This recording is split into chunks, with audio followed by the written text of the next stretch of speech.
It's okay?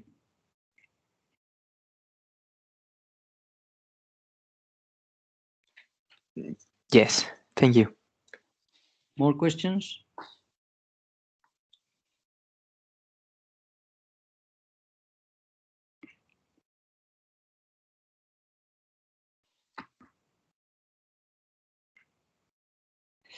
Okay, so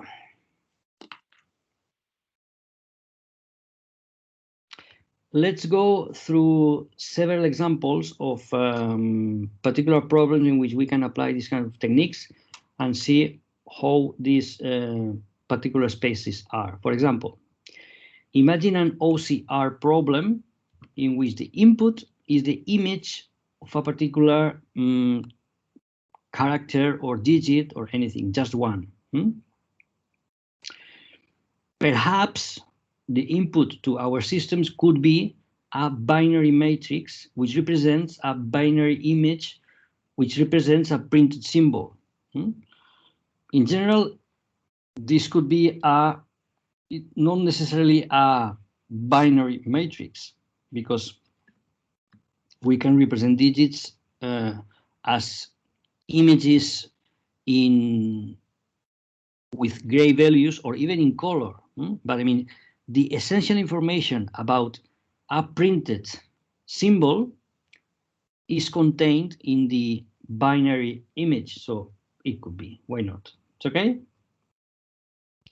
So the input space is the input of all possible binary matrices of a given size. It's okay? It's a particular case of a vector space. Speech recognition. Well, in this case, the input is an audio signal. An audio signal is nothing but a sequence of values that correspond, for example, to the volts once this audio signal has gone through the microphone.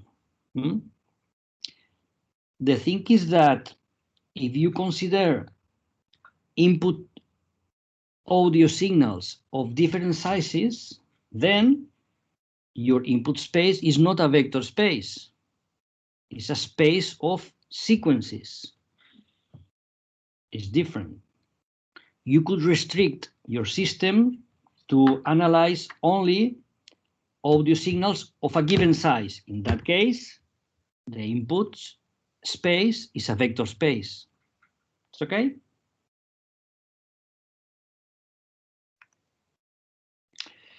Imagine a text file, the problem of spam filtering. The inputs correspond to basically text files or text sequences. So the input space is the space of all possible text sequences of different size. This is not a vector space. Okay? For problems related to face recognition, if you fix the size of the image, then your input is a vector space that is nothing but an integer matrix. Okay? You usually don't need color for that task. If you face a task related to, for example, textile quality control, then you need color.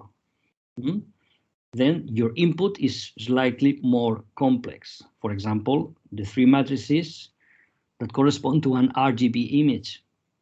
The example of the soldering machine, etc., etc. It's okay?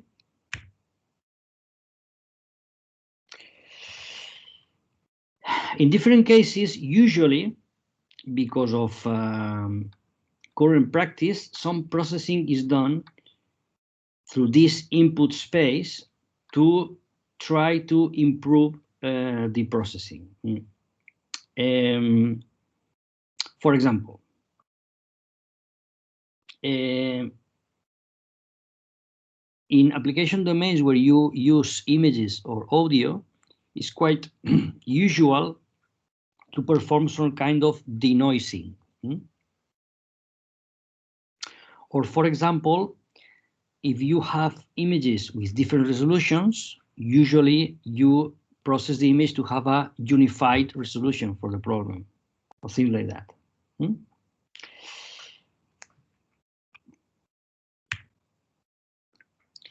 When the objects are more complex, usually pre-processing becomes more and more important. Even though nowadays there are machine learning systems that are able to analyze quite efficiently and process inputs. But anyway, usually there is a lot of processing that can be done, and that makes the problem significantly easier if you do this processing.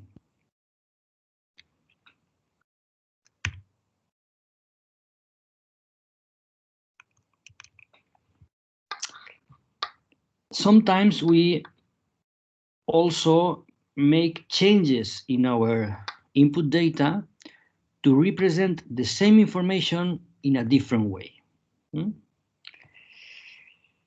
We usually do not refer to this as pre-processing. We refer to this as a change of representation, or we call also this process feature extraction.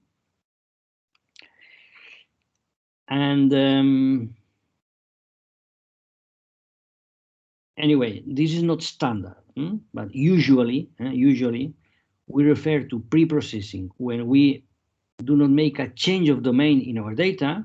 For example, when we clean images, we emphasize audio, we process text file by suppressing duplicated words, or representing all the variants of a word in the same way, etc., etc. But I mean, if we have a kind of data we pre-process, we have the same kind of data, for example, text files. But if we represent the same information in a different way, then we refer to that as feature extraction. For example, we could convert audio signals into spectrograms. So we move to a time domain, we move to a frequency domain. So this is a different thing. We could take a text file at the input, and then we can obtain a histogram or count of words used in this text file. Then we convert a text file into a sequence of counts. So this is a change of domain. Anyway, different problems require different techniques, both for pre-processing and for feature extraction. And this is not the main goal of this course, but we need to talk about this because at the end we are going to need to do something with particular kinds of data. Okay? Yes. Okay, the kind of features or the kind of representation we use in our problems depends not only on the kind of data, but also on the problem. And let's put an example. Imagine a speech recognition problem that is supposed to recognize answers on the phone. It is supposed to understand whether you are saying yes or no. So the input is an audio signal. In principle, this audio signal is of varying size, but we could easily convert the data and have this data of the same size. This is problem A. Recognize whether you are saying yes or no. Problem B. Imagine you have a tone detection problem. You want to take audio signals and you want to recognize which tone, which musical note are you singing? Let's say from a, I don't know, one octave. So the input data in both cases is audio signal. For example, captured using a microphone. The input is exactly the same. The goal in one case is to distinguish between yes, no, and in the other case, the goal is to detect the pitch, the tone of what you are singing. So the kind of representation we in principle need for problem A and problem B is different. For example, in audio, we have what we call the fundamental frequency, which is whether you are you speak like very low like this or very thin like that. It's okay. So if you are going to recognize whether you are saying yes or no, this is independent of this fundamental tone. So the fundamental tone is the first thing you have to suppress in your representation if your problem is to distinguish between yes and no. But on the other hand, for problem B, it's just the opposite. Because if you want to know which note are you singing, then what you need to keep is the fundamental tone, precisely. It's okay? Yes. Okay. As I was saying, in the present course, we mostly assume that we already have more or less appropriate representation for our problem. So in this course, obtaining the best representation is not the focus. The focus is once we have more or less appropriate representation, what can we do to solve our problem? It's okay?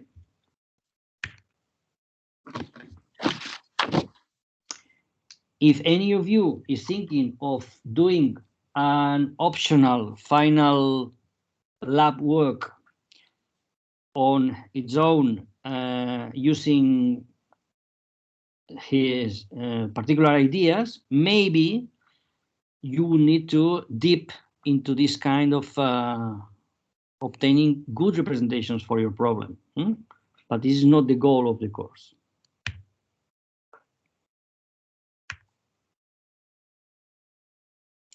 Examples of this sequence of different spaces in different problems. For example, in text recognition, you start with a text file, then you pre-process that, and then you have a like pre-processed trimmed text file, which is the same text file, but suppressing words like monosyllabs and suppressing plurals and these kind of things. In some applications, this text file is further processed using word counts from a dictionary of words. And then this word counts, which is nothing but a vector of features, is what is used as the input for the predictor. In audio recognition, for example, we could think of an audio signal at the input. Usually this signal is filtered in many ways. Once we have this filtered or cleaned signal, we extract features, usually energy coefficients in the spectrogram, whether, for example, energy coefficients of, for example, different frequencies in this audio, and then this is what is used as the output of the predictor. For example, for an application of surveillance using audio, for example, as an example. It's okay? Questions? So let's turn all these kind of things into specific notation.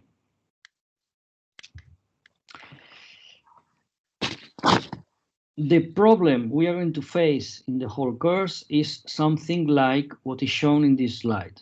We have a given representation space, usually a vector space, but not necessarily. Imagine any kind of space. We call this space here capital X.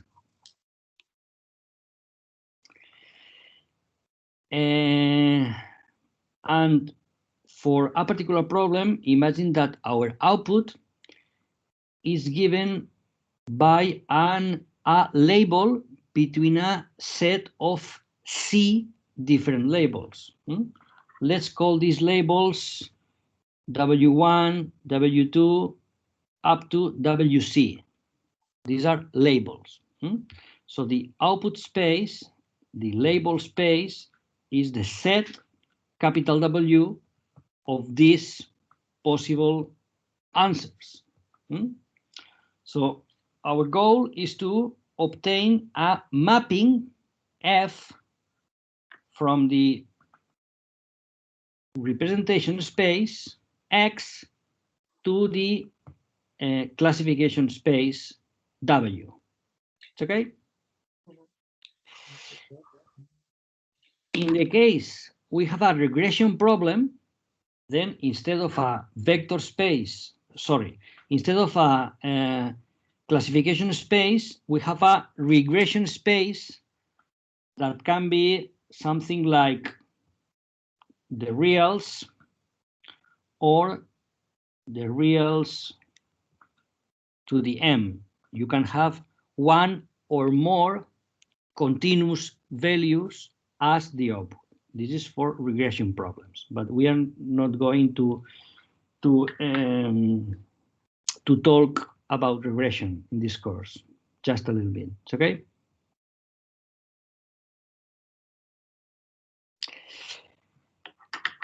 More importantly, in order to obtain this mapping F, we are given data.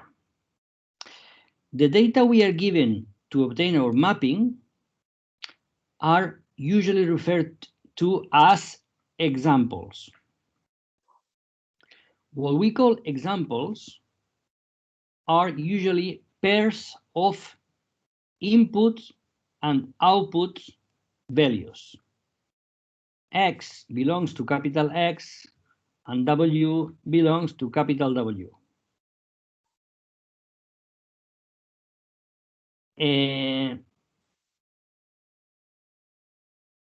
We are supposed to obtain a mapping that maps all the inputs given to the outputs given, but not only for the examples we are given, but for any possible input we can have in our program. It's okay?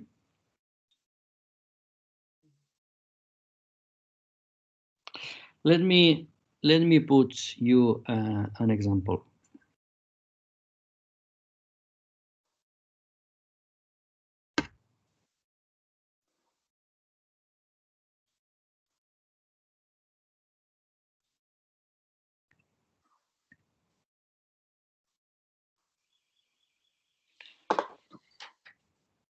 Questions?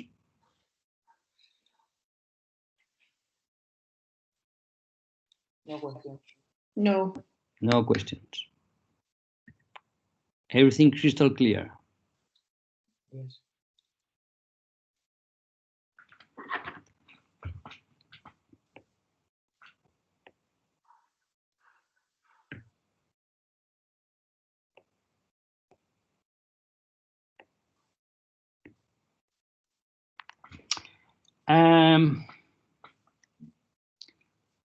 So imagine that input, it's just one dimension.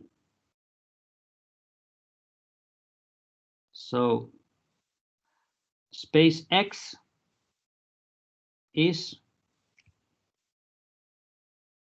the real line.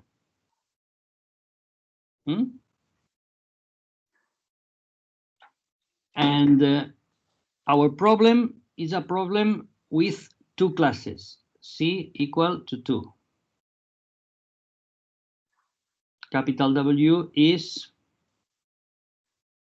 W1, W2. It's okay. As these are just labels, well, we can name them as we like. For example, let's call them 1 and 2.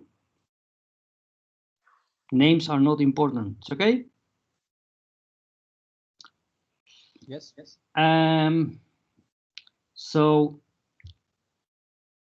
for this problem, two classes, one dimension, we are given data, examples. For example, let's call the labels not 1 and 2, but A and B. So, for example, imagine input 1, output A, input 2, output A, input 3, output B,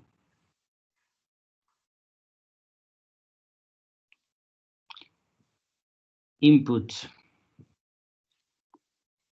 4, output A.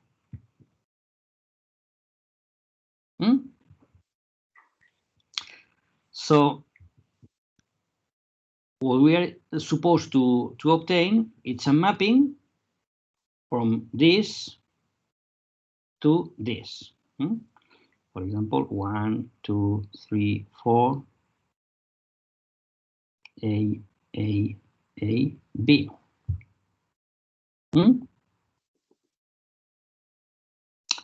For example, the mapping could be something like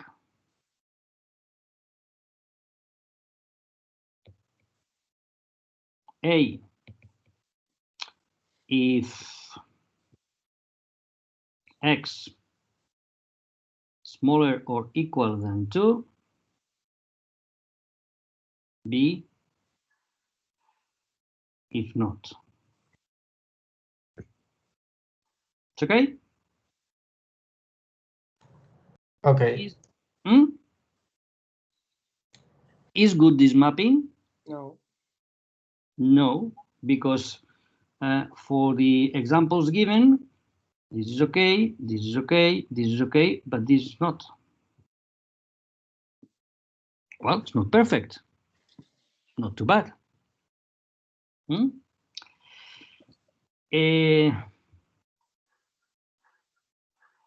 We could modify this mapping. For example,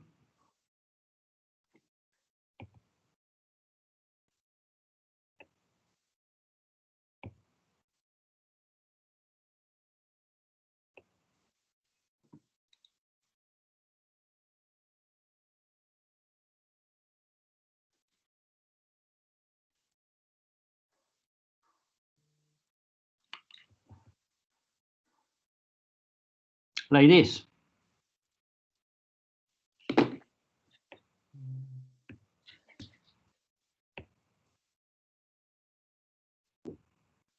Is better this mapping?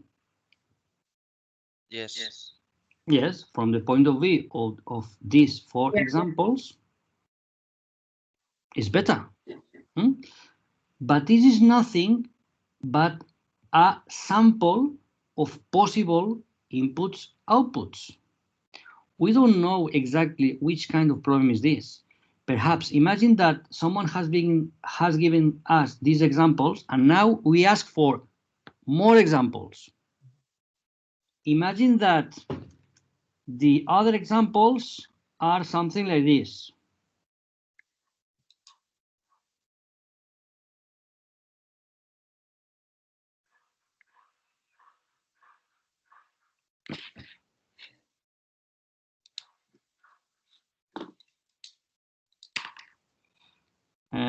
I'm trying to represent here.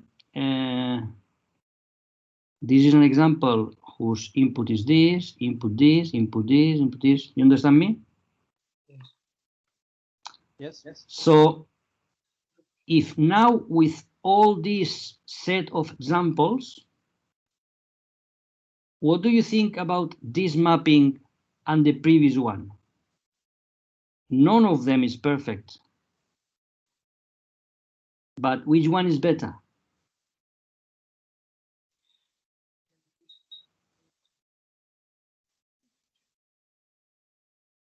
Well, The first one.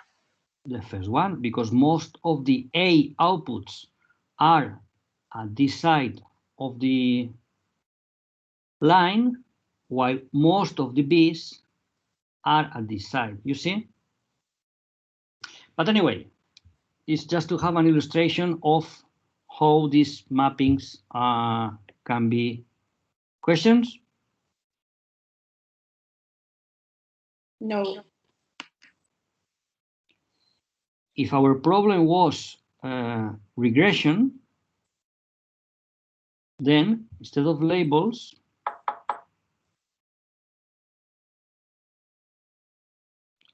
the output could be also, for example, something like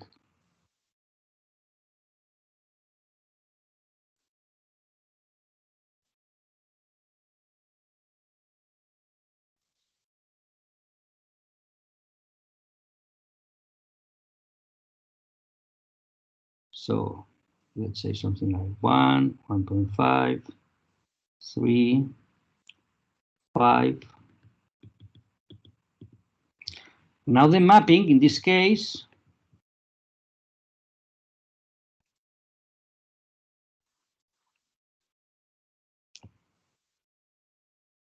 it's a mapping from numbers to numbers. So it can be visualized.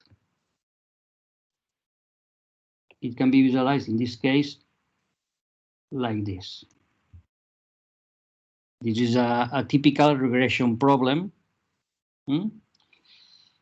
And well, with these examples, this could be the solution. But if someone gives us now more examples like this,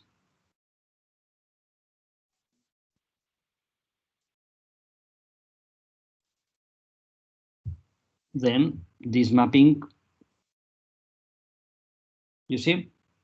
So depending on how many examples and which examples and how representative these examples are, then the problem of obtaining an appropriate mapping can be more or less complicated. It's okay? It's okay? The fact, Yes. The fact that the mapping gives the exact output at the given examples, the fact that f of x is equal to w for all pairs in the set of examples, it's an indication, is what we want, but not is necessarily better a mapping in which this is exactly equal or perhaps approximately equal. It's much more important what the mapping does with other possible examples. This is what we call generalization.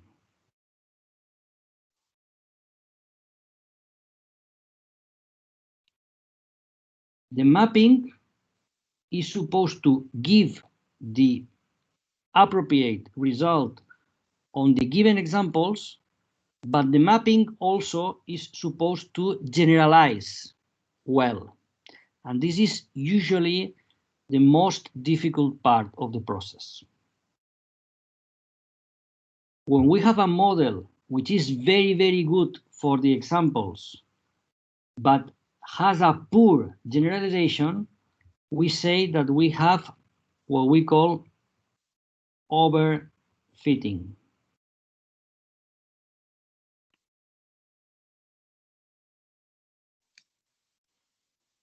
It's okay?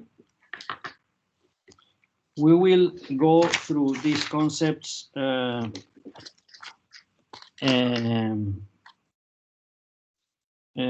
on. It's okay? We have seen, in this case, we have seen an example using an input space of one dimension. But if we have input spaces with two dimensions, then the inputs are vectors. For example, value 1, 1, value 1, 2, value 2, 2, or whatever. Input values are points in the plane. And the outputs, if they are labels, imagine 1, 1, 1, 2, 2, 2. Or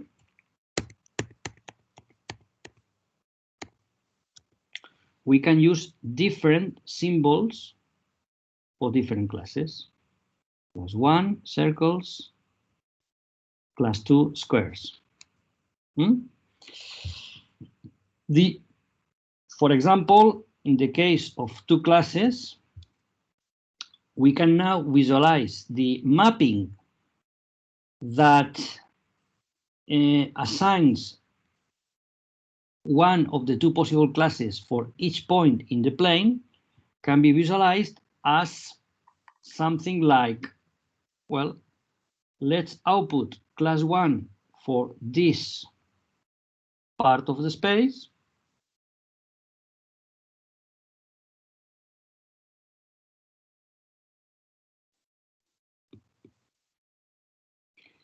And let's output class 2 for the rest of the space.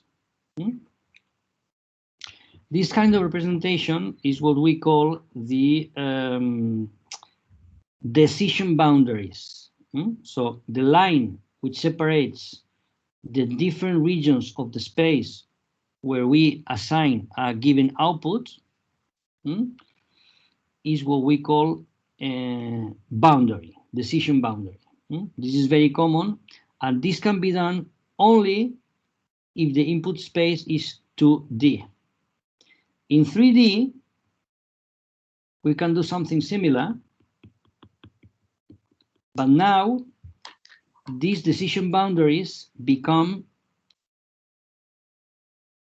hyperplanes. So it's something a bit more difficult to plot. And in general, in n dimensions, we have absolutely the same, but we cannot plot it. So even though we cannot plot them, we have, in general, what we call decision hypersurfaces or boundaries. It's okay? You can imagine the vector space as composed by regions separated by boundaries. It's okay? Okay, so let's go back.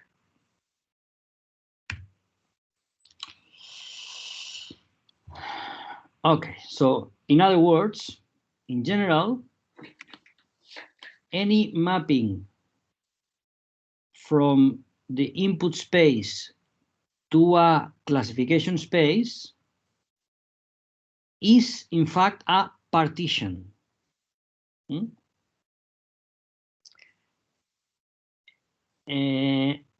And then we can think of this mapping as this set of partitions, and the region of the space which is between two of these partitions is what we call decision boundaries.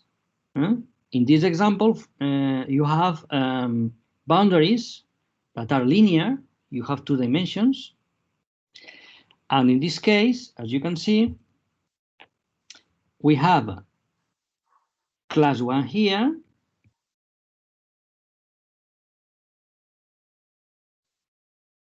class 2 here, and here. It's okay?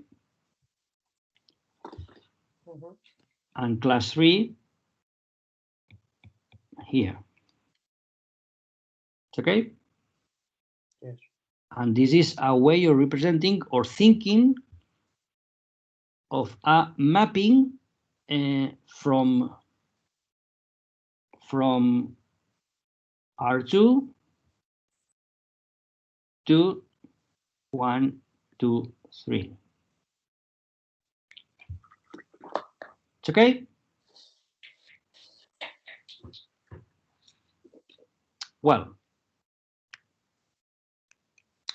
let's go through a classical example, which perhaps you may have heard about, which is a problem of irises from a particular island, in which there are 3 different species of iris. This problem is called, in fact, iris. You can find information about this. The problem consists of recognizing 3 different kinds of iris flowers. In particular, iris versicolor, iris setosa, and iris virginica. This comes from 1936. So to characterize these 3 species, this was a kind of study in which a lot of, well, some examples were taken, and then they measured the size of the petals and sepals of the different flowers. Petal length, petal width, sepal length, and sepal width. So this is nothing but nowadays is a toy problem. But anyway, it's just to illustrate the process. So we have 1, 2, 3, 4 dimensions as input. So we have vectors of 4 dimensions. So we cannot plot them. And the output is 3 different kinds of flowers: class 1, class 2, class 3. It's okay?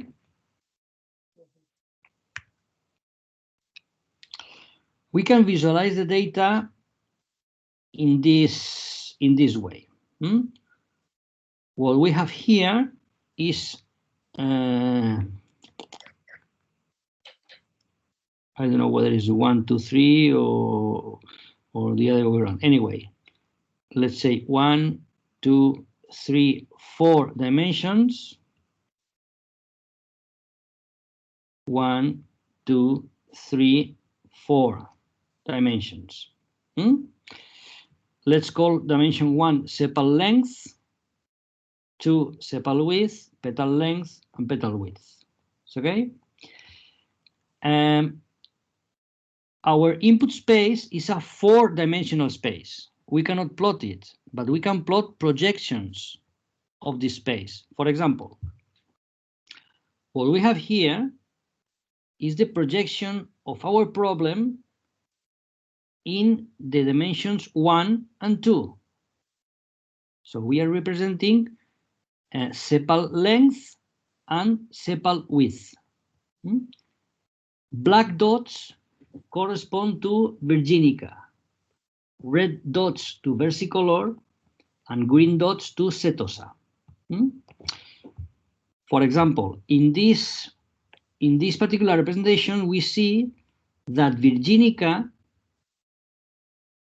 examples are in this region of the space, of the subspace, while setosa and versicolor are like quite mixed here, as you can see.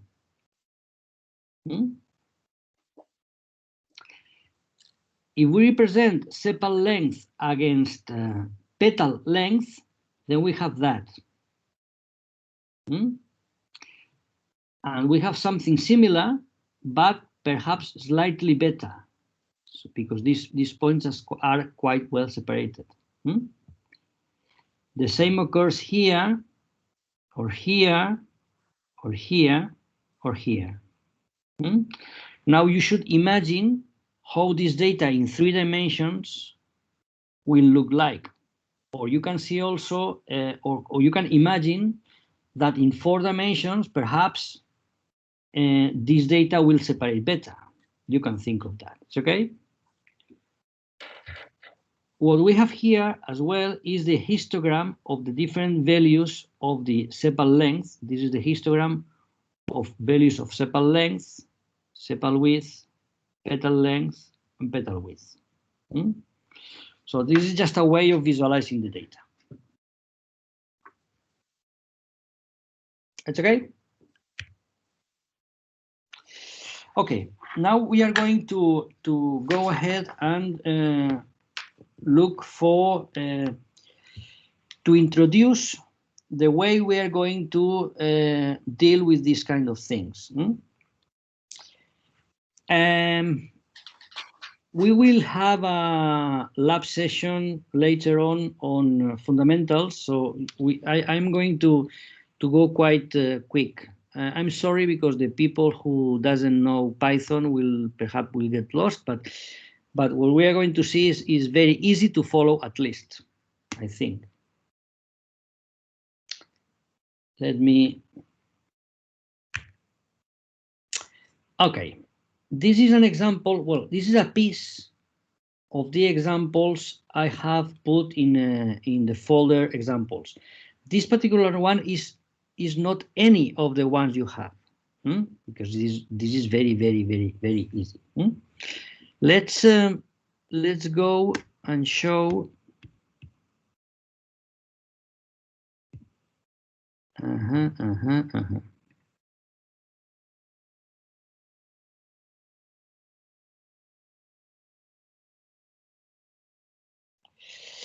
Okay, this is the IDE I'm going to use, which is called Spider, to run code in Python.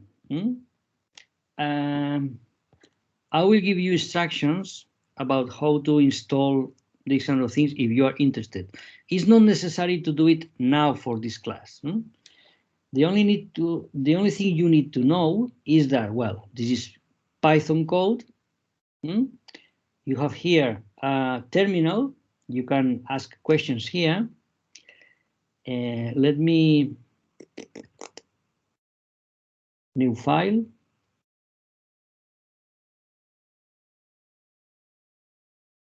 It's okay.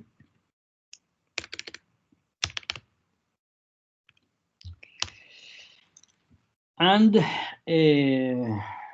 well, what you have here, you can access files, you can visualize plots, and you can also visualize variables. Okay, so what are we going to use in our course? We are going to use the scikit-learn toolbox in Python. Let me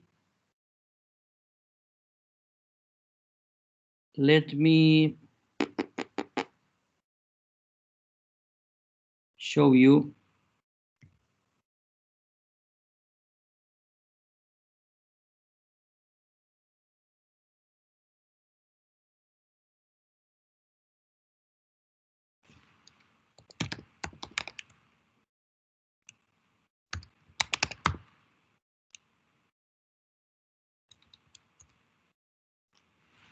scikit-learn.org. Okay, this is the what we are going to use. It's okay. You have here all the information and the API and anything you need to check in order to understand the code we are using. Not today, but I mean you need to know that here you have available all the information. You are advised to install not this, but I mean not directly from this, but from what is called Anaconda.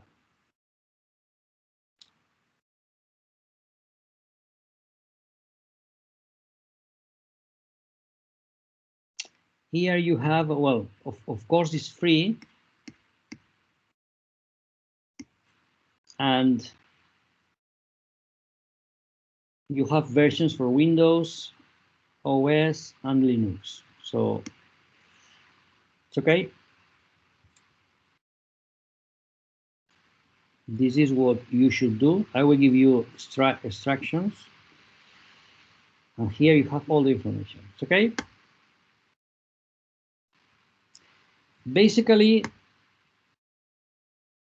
the thing works like this. We import what we need for our examples. For example, here we are going to load the iris dataset and see how it looks like. So the only thing we need is to import the datasets module like this. Oops, I don't know how to do it.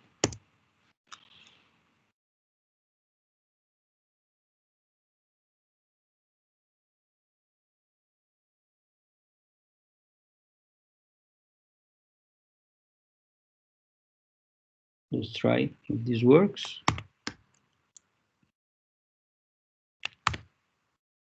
Okay.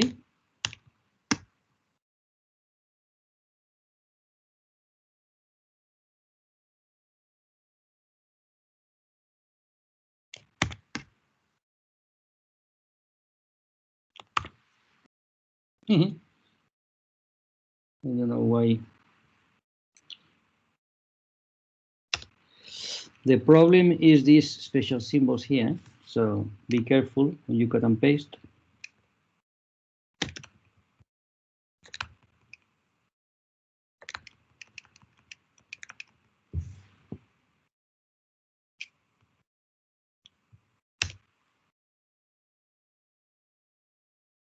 Oh, no, it's not that problem.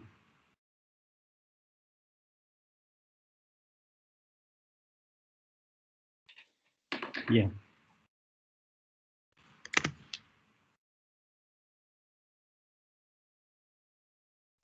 Y la comilla. ¿Dónde está? ¿Dónde está?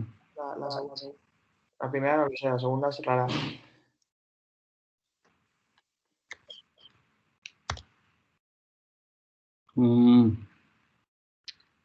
So beware of the cut and paste. Okay. For example, this you can run. And as you can see, datas is this kind of data which has been loaded. This is an interpreted programming language. So you can, for example, here ask questions. For example,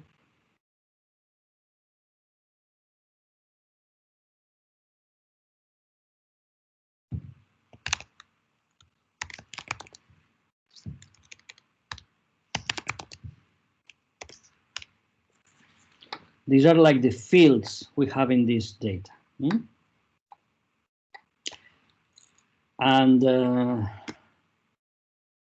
And then you can run things here. Let's go back here. For example, if we run this, what we have in the output is this. We can ask for data target names, and then target names is setosa, versicolor, virginica.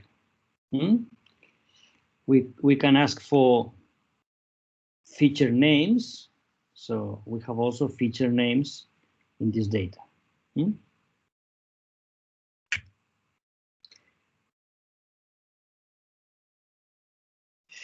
Anyway, the most important thing in the data is input values, which we in our code will usually call it capital X. This is the input data, and Y is the output data. It's okay? This corresponds, in this case, to the fields data and target. It's okay? Is almost a standard. The shape of X, as you can see, X is a matrix of size of n rows and d columns. So usually we have one example per row, and each of the columns of X corresponds to each of the dimensions of the input. So in our case, we cannot run this, but we see that the output is this one. So NDC, N and D is the shape of X, and C is the size of the target names. We have 3 target names, so C is equal to 3. So we have, in this case, we have 150 4-dimensional examples from 3 different classes. It's okay?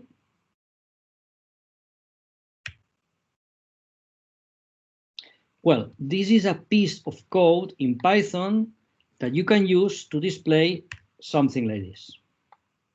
I'm not going to run this.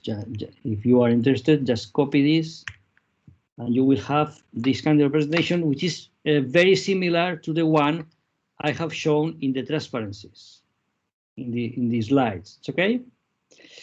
The only difference is that we here have only half of the plots, because the plots in this place are the same.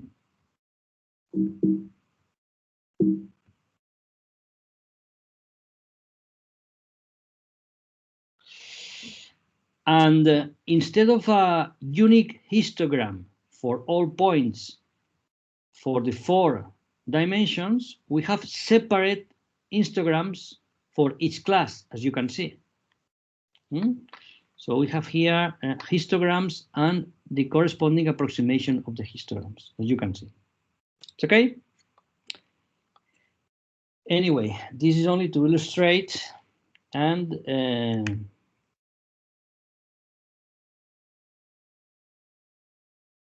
okay. And in this example,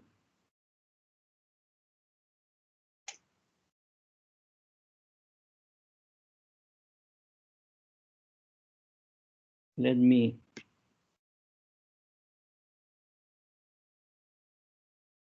try to.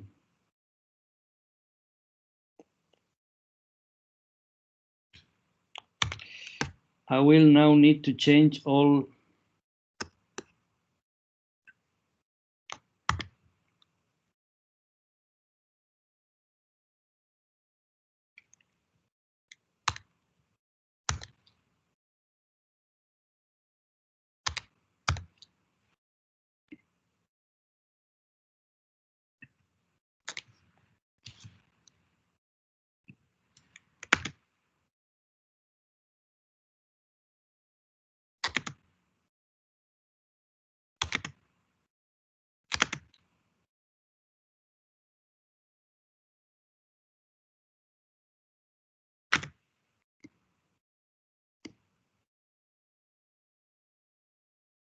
What else? Oops.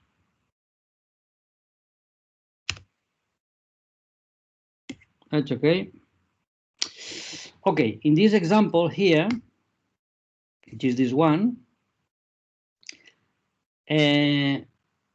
we are introducing a mapping. We are not explaining now which mapping is this. imagine this is just a black box mapping. So in Python and using this toolbox, mappings have this aspect. We create a mapping with this corresponds in fact to a class, and this is an object of this class. Once we have this object created, we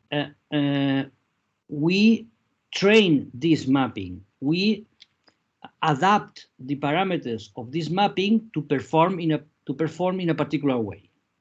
So this way of setting the mapping is what we call training or fitting. And in fact, using this toolbox, classes that correspond to mappings always have a method called fit. When we call this method fit with data formed by inputs and outputs, we use this data to estimate the parameters of the mapping. And this is what we call training. Once the mapping is set, then we can use this mapping to predict. Predict is also a method that is in all classes that implement mappings in this toolbox. And this prediction is nothing but values of labels for each input. We can call predict with a separate value or with a set, like in this case. So we can obtain one or several predictions here. This variable corresponds to some indices of the set, and we can check here. For example, let's do it in here. If we run this, now we have all the variables here: C, D, N, the mapping, the data. It's okay. And for example, what is spread? Oops, what happened?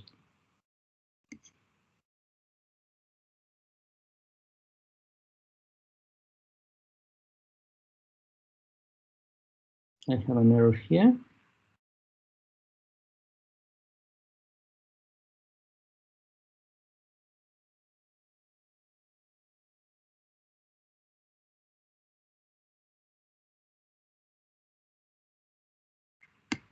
You don't feed the mapping. Sorry? You don't feed the mapping. It's commented. Ah.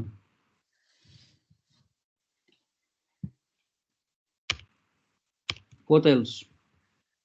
I think that anything more.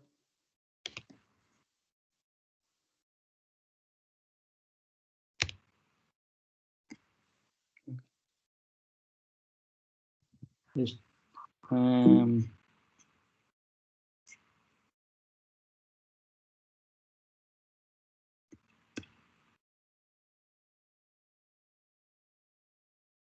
Okay, bread.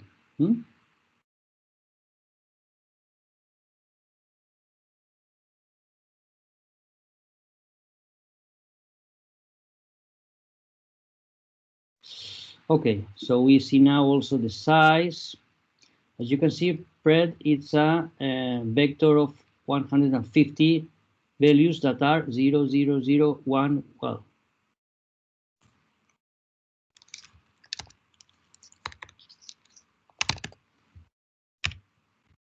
As you can see, the values of spread is values of 0, 1, and 2.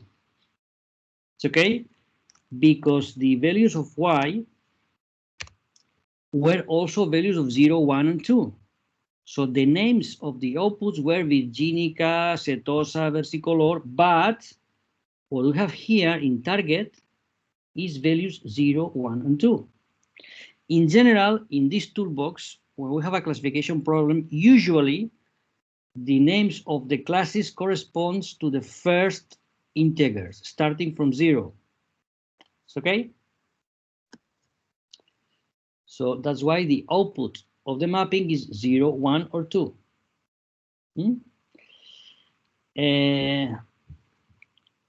We can ask which is the prediction of inputs 10, 49, and 83, which is 0, 0, 2. And we can check which were the original labels of the same.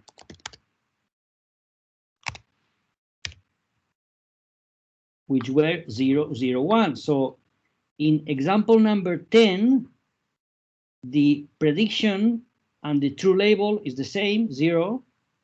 For example, number 49, they are also both 0. But for example 83, the true label is 1, but the prediction is 2. So this particular mapping is not predicting well the example number 83. It's okay? This is just to show you an example of mapping and how this works in this context. It's okay? Yes. Questions? If you are familiar with Python, you can get these examples and have them run in your machine, but it's not necessary to do it now because I just want to go through this very quickly. It's okay? Questions? I don't know what time is it. Perhaps it's time to have a short break. Yes, please. If you have no questions, let's do 5 minutes break.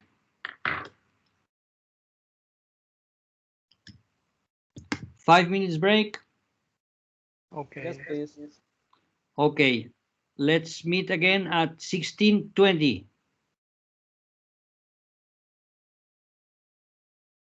See you.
Hello?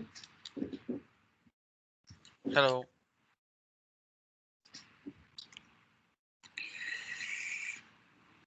I don't know.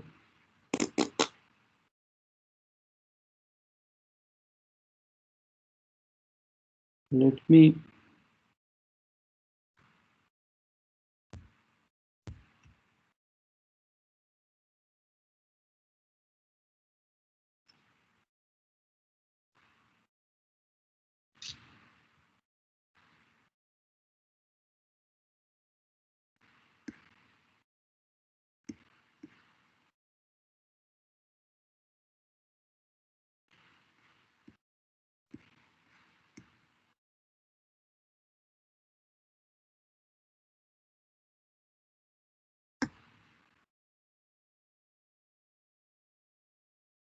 Okay.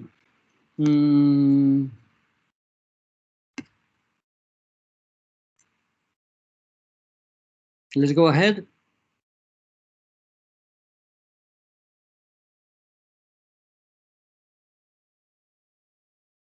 Okay.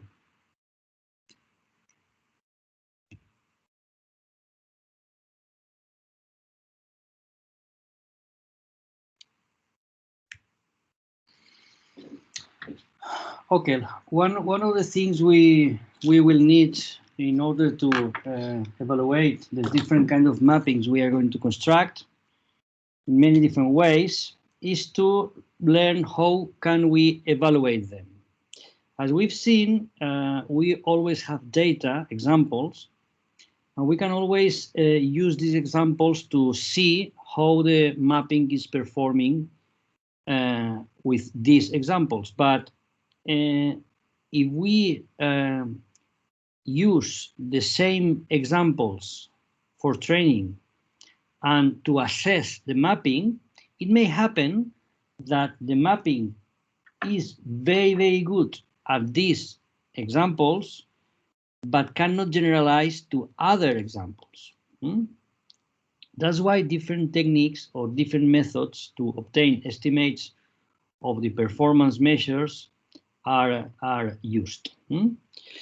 Let's we always have these examples, and the fact that using exactly the same examples to train a mapping, to obtain a mapping, and also to evaluate them, this method is called the substitution method.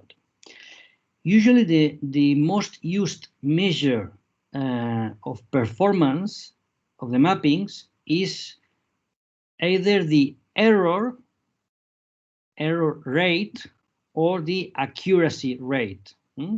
I mean, it's the number of errors or the number of non-errors divided by the total number of examples. Okay? So if we measure this error is called the substitution error. Informally, it is also called test error, because usually we refer to the set of examples that is used for training, I said test. I wanted to say training error, sorry.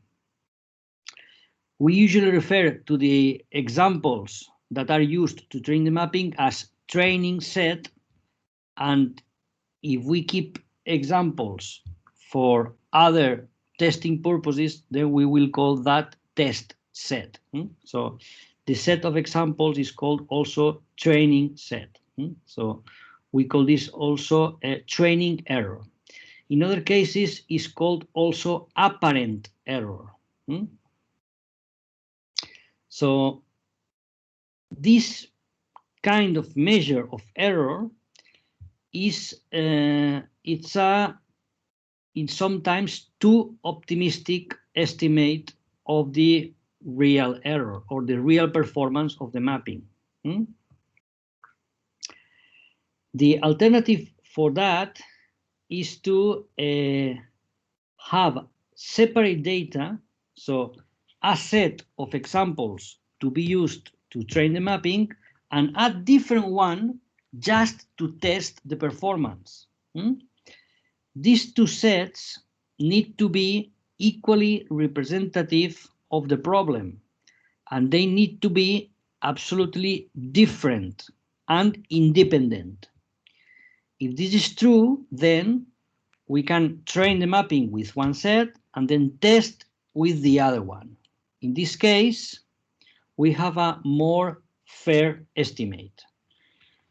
The previous case is the particular case when the test and train is the same set. Well, this is a kind of diagram of what have we used. We have data to train.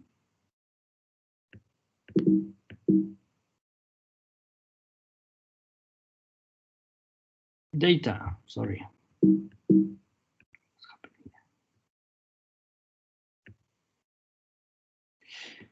Data for training and data for testing.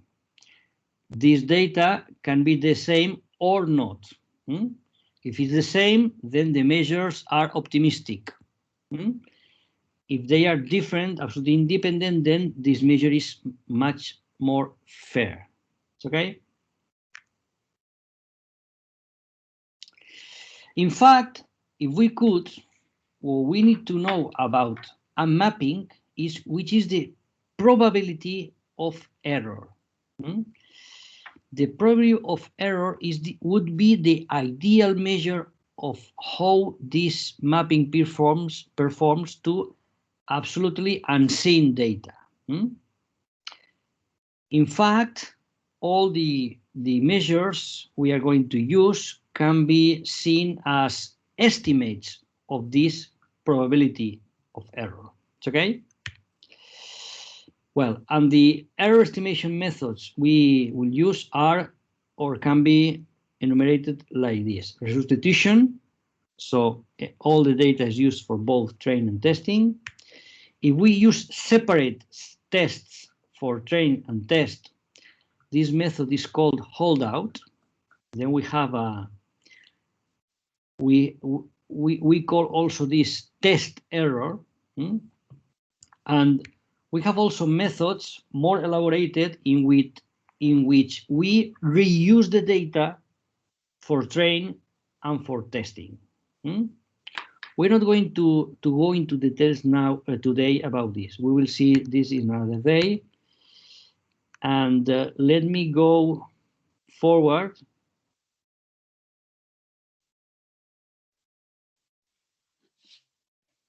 More general things. What you need to know now today is that we have training data and testing data. Training data is used to learn the mappings. Test data is used to evaluate the data. How these measures are depend on the effective number of samples used both to learn the mapping. The more data you use to learn the mapping, the better the mapping would be. But also, the more data you use to assess the mapping, the better the assessment would be. But the data usually is limited, so you have to decide which amount you should use for your particular case. Also, it's important that the data for training and for test needs to be independent, because otherwise the estimates won't be fair. And of course, your problem maybe can be more or less complex. So the more complex the problem is, the more data you need. So at the end, when you measure the performance of a mapping, you will have variability, because for each set of training samples you use, you can have different mappings. And when you measure the performance, you can have different estimates. All these different mappings and these different estimates give you a kind of variability. But sometimes you can have also a problem of bias. I mean, your estimates, for example, if you use a substitution, then your estimates are optimistically biased. So it's a big problem to use the best estimation procedure. But anyway, at the end, we will simplify this by using some particular methods. It's okay?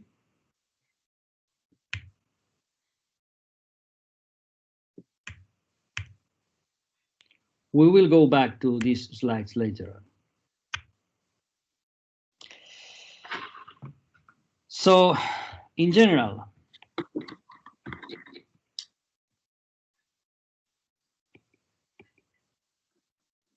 we have training data.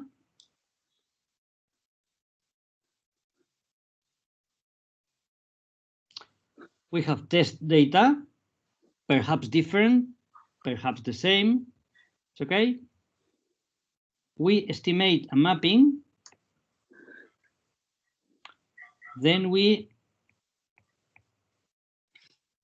assess this mapping and obtain an error or an accuracy.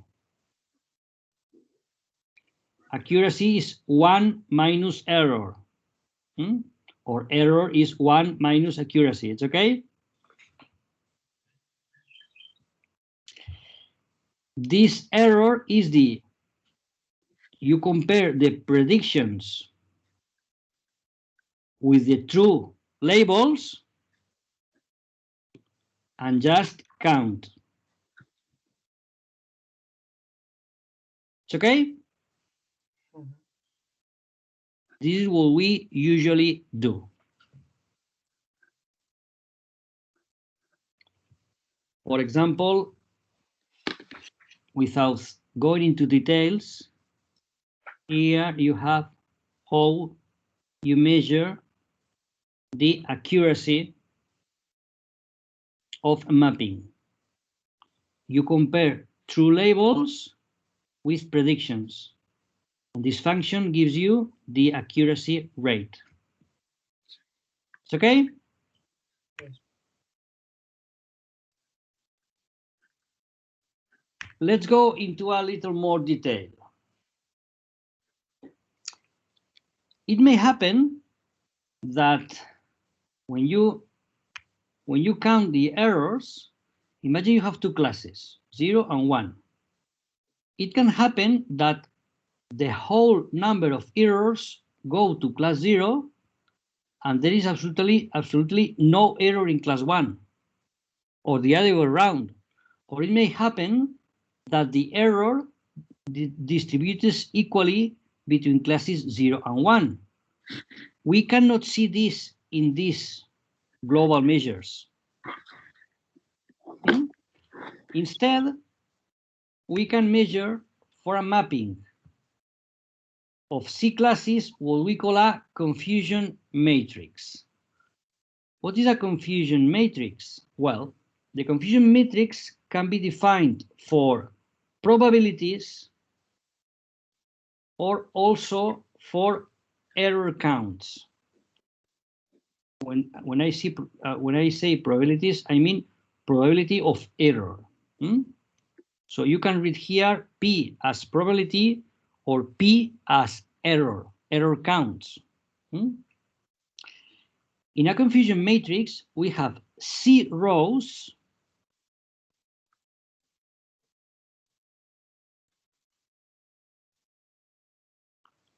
which represent the true class, and you have C columns, which are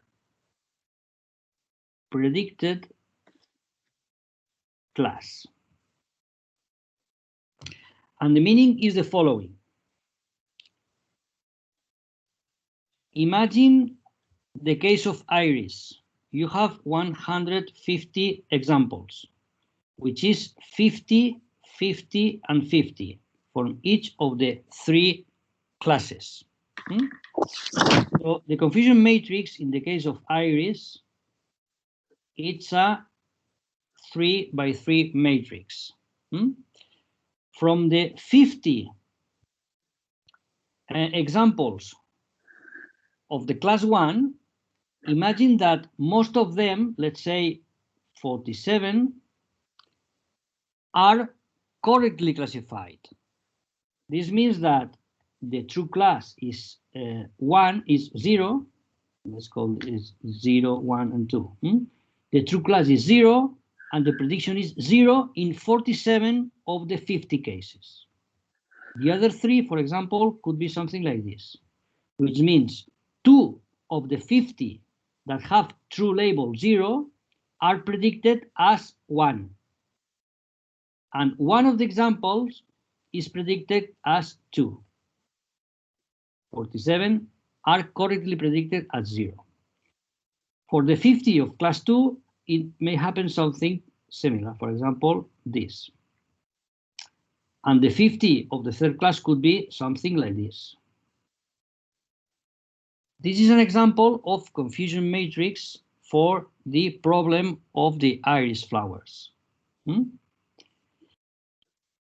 What we have here is counts. The errors are the counts which are outside the diagonal. These are the errors. So the error here is 1, 2, 3, 4, 5 over 150. You see? Or equivalently, the accuracy is 50 plus 48 plus 47 over 150. It's okay? Because the sum of each row is 50, the number of examples in each class, and the total sum of the whole matrix is the whole number of examples. It's okay? Yes. If we divide these numbers by 50, we would have frequencies. For example, 47 over 50, 2 over 50, 1 over 50, 0 over 50. Then we will have frequencies instead of counts.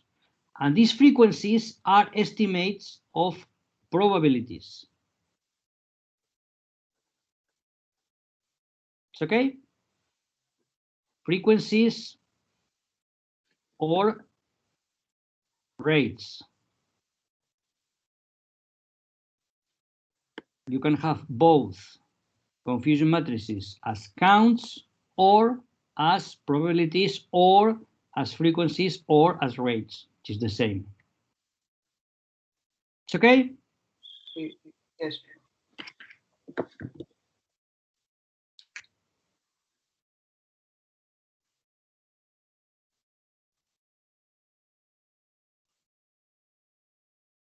We will have a look at the confusion matrix later on.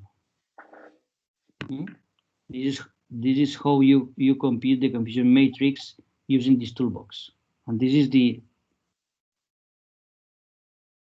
particular example. You see? Let me go again. Go ahead. Questions? Okay. Let's consider the particular case of two classes. The particular case of two classes, it's of particular interest because many problems can be seen as two-class problems. In this case, the confusion matrix, it's a 2 by 2 matrix. Remember that these are the counts of accuracy and these are the errors. Okay. In the case of two classes, usually these four quantities have particular names because when we have two classes, 0 and 1, usually we identify one of the classes as positive and the other one as negative. Be careful because sometimes this is changed. But anyway, one of them is positive and the other one is negative. So this value here, which is examples which are true positives that have been predicted as positives. So they are called true positives. True positives. In the same way, values which are negative and are predicted as negative, they are false negatives. True positives, true negatives. Sorry. No.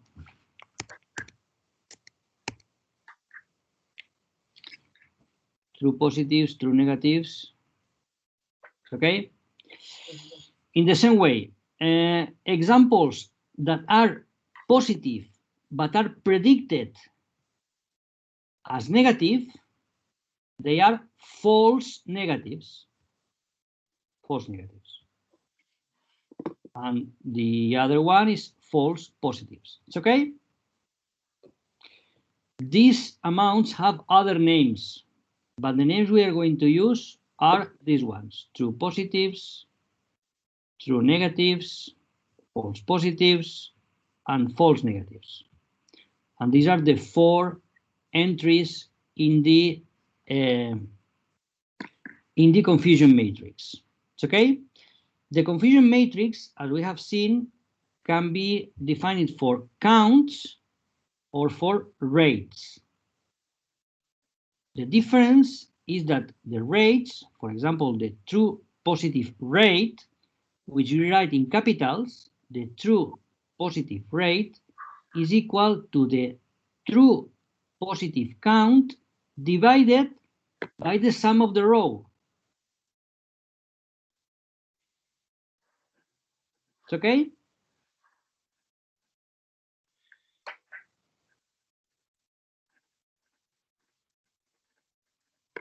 It's okay?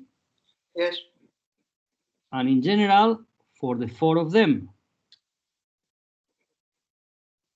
counts, rates. These are integer numbers. These are real numbers between 0 and 1. It's okay? Questions?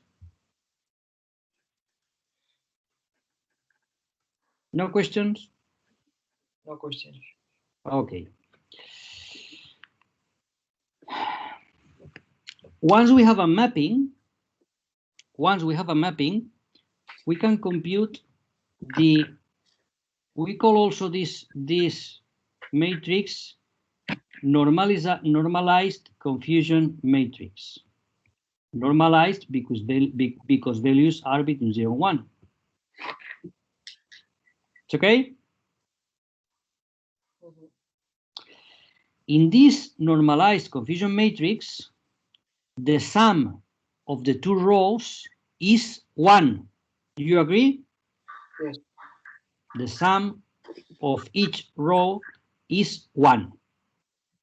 This means that from the four numbers, only 2 of them are independent. It's okay? It's okay? Yes, yes. For example, if I write 0.6 and 0.2, what are the remaining values?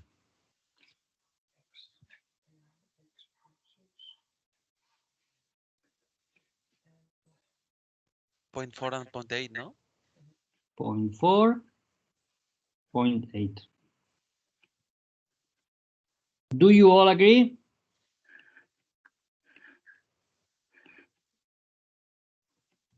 Do you all agree?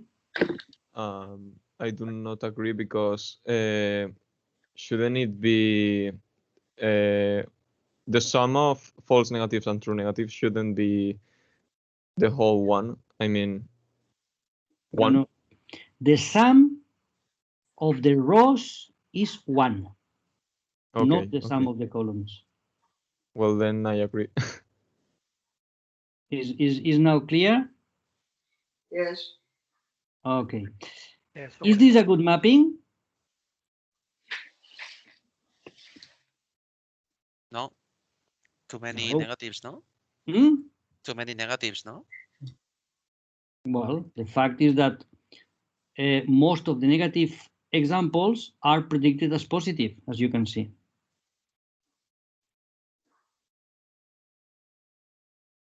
Could you say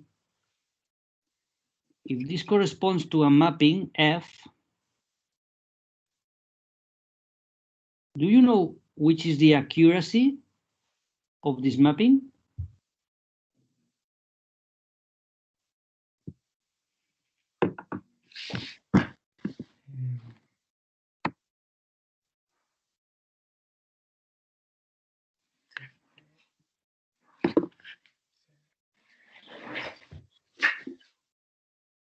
%4?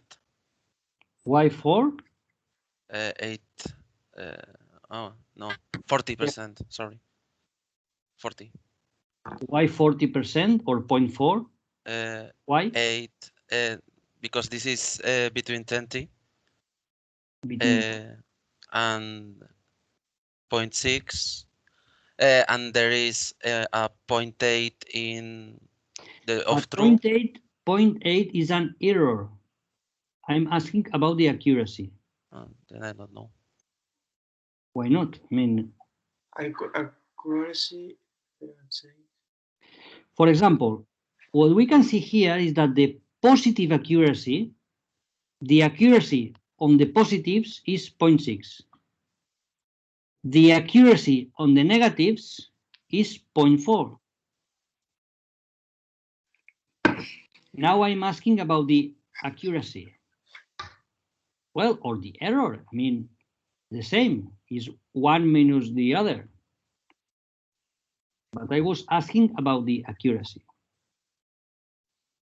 Could you give me the accuracy of this mapping from this?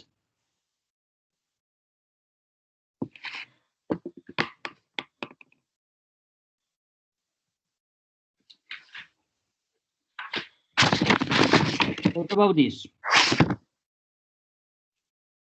0.6 plus 0.4 divided by 2.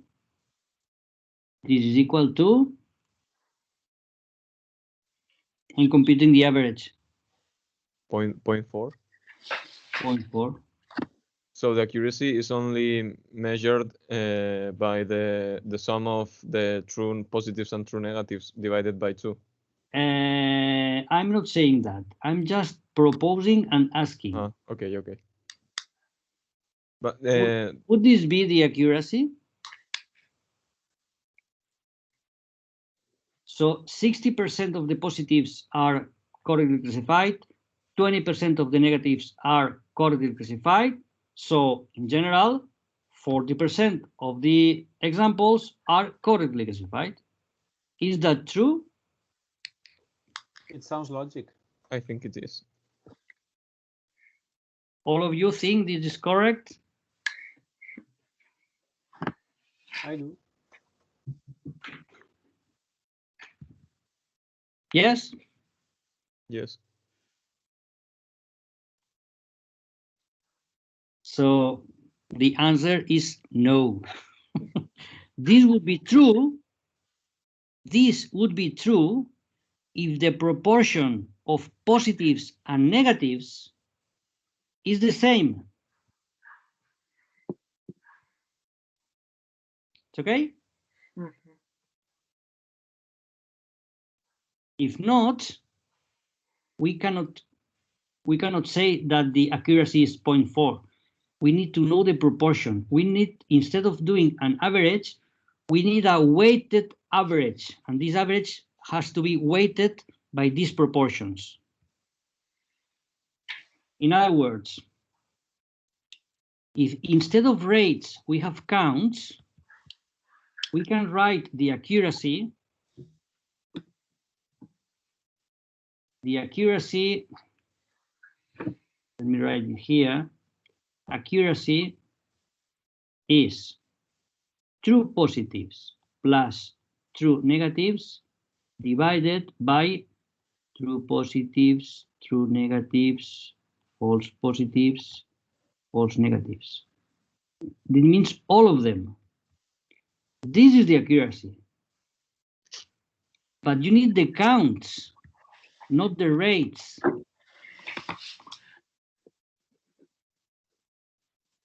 You understand? If you have the counts, you have the numbers. If you have the rates, you don't know the numbers. So you have missing information here. It's okay? Now, yes. Anyway, this measure here is what we call the average accuracy. It's also a measure, but it's not equivalent to the accuracy. Other questions. The normalized confusion, oh, sorry, not, I don't know what's confusion matrix. The normalized confusion matrix, which has only two independent values, can be used to characterize the behavior of particular mappings. Imagine that, well, in the confusion matrix, we consider the true positives and the false positives.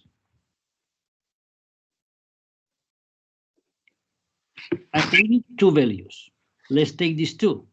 If we take these two values, any mapping, when we obtain the normalized confusion matrix, can be characterized as a point in a space that is a square of size 1 in this space. Do you agree? For example, this point here corresponds to the mapping FP is 0 and TP is 1. Which are the other values in the matrix?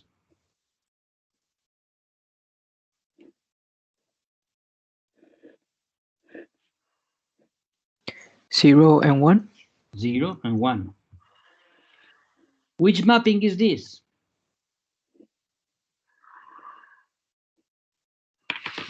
This is a perfect mapping. Do you agree? No Yes. errors. I mean, according to this information, we don't have, the only information we have is the confusion matrix. If the confusion matrix is 1001, this one, which corresponds to a mapping that we can represent as this point. This point is the perfect mapping. It's okay?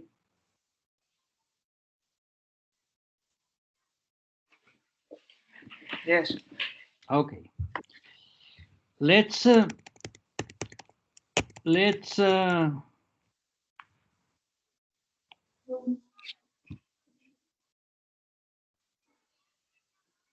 consider this one. 0.5, 0.5. Of course, this corresponds to this. Which mapping is this?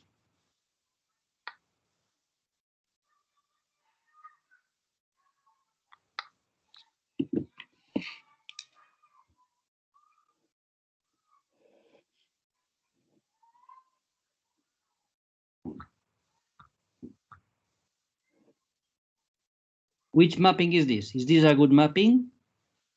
No, it's half. No, because, I mean, half of the positives is are errors and half of the negatives as well. For example, this would correspond to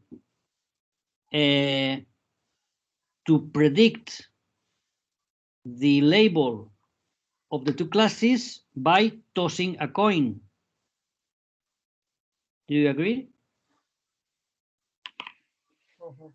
Yes. If I will answer randomly between 0 and 1 with the same probability, then in general, I would correctly classify half of the examples. Do you agree? Yes. Okay. What about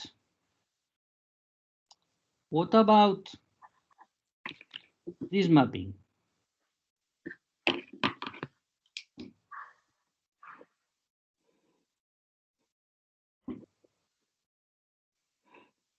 Which one is this mapping? It's impossible. The same. The same? No. I mean, the positives are all of them correctly classified, and the negatives, all of them are incorrectly classified. This mapping is this one.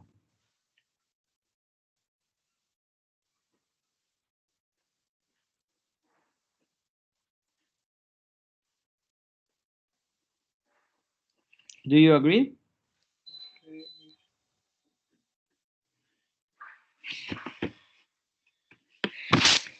Do you agree? Yes. If the mapping always outputs 0 positive, then all positive will be correctly classified. But all the negatives will also be incorrectly classified. And the other way around.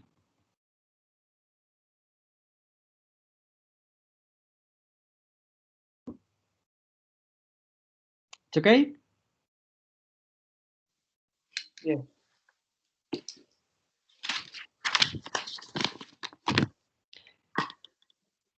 What will be this mapping here?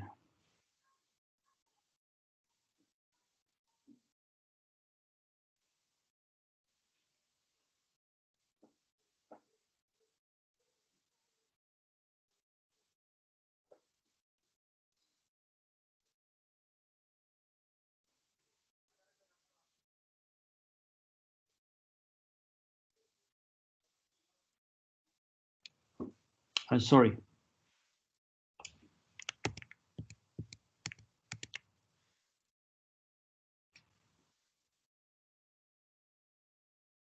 Do I need to complete it?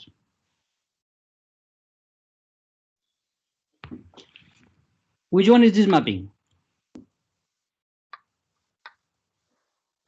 Well, only 25% of the positives are correctly classified, and only 25% of the negatives are correctly classified. This is quite a bad mapping. You see? I mean, imagine that I have this mapping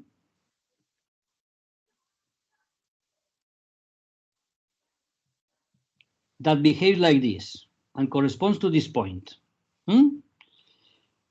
And imagine that I take this output, and once I have this output, if this output is 0, I change the 0 to 1.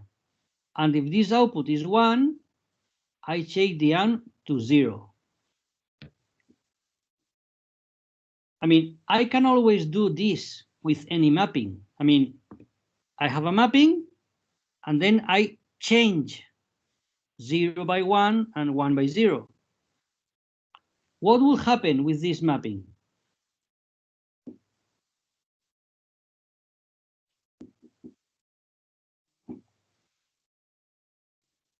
What would be the confusion matrix of this mapping when I change the outputs in this way? Shall I change columns or shall I change rows?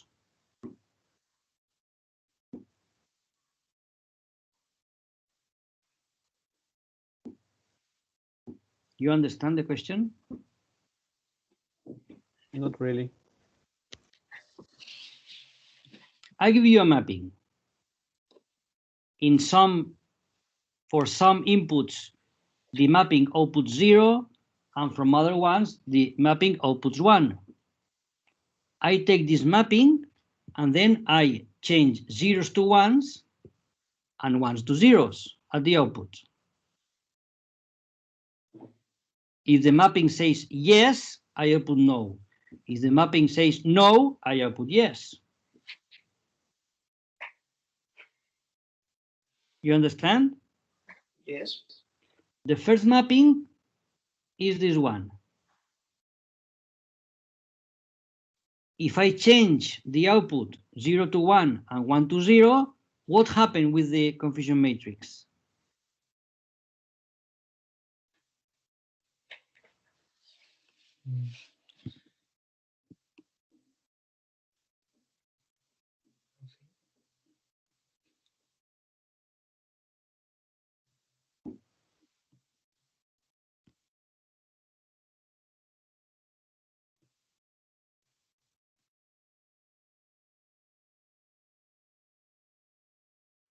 Well, you think this question in general, but in this particular case, if I change a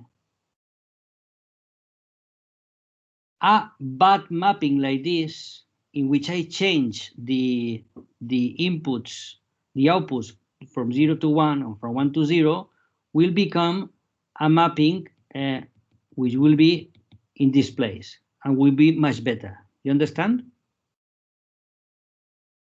Yes. In other words, here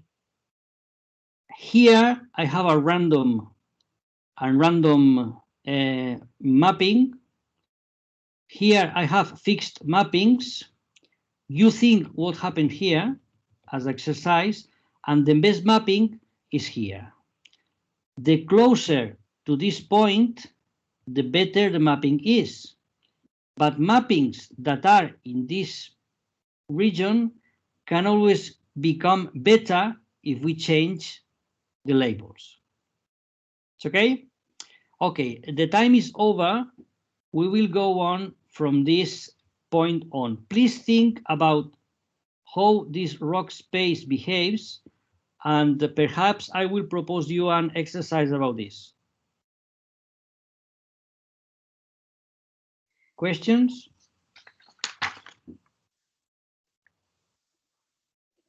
No. No questions?